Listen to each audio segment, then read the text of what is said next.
কোন ব্যাখ্যা দিতে হবে, ব্যাখ্যা খসড়া করো ধরনের সংখ্যা, অবশ্যই ব্যাখ্যা দিতে হবে, তোমরা খসড়া করো। এটা কোন ধরনের সংখ্যা, এটাকে ভাঙাইতে হবে, একদম ভাঙায় একদম চুরমুড়ে করতে হবে, গুঁড়িয়ে করতে হবে। কি করতে হবে? চুরমুড়িয়ে গুঁড়িয়ে করতে হবে। ঠিক, একটু ভাঙি দেখি, ভাঙবো রে।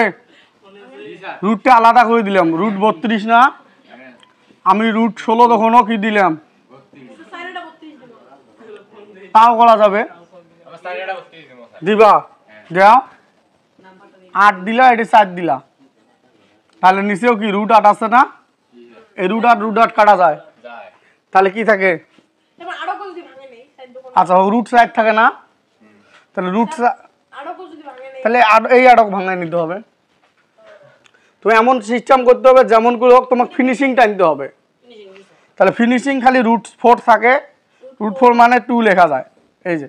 তাহলে 2 মানে কি, 2 ভাগ 1, তাহলে এটা কি সংখ্যা? মূলদ সংখ্যা। তাহলে এটা কোন ধরনের সংখ্যা? মূলদ সংখ্যা।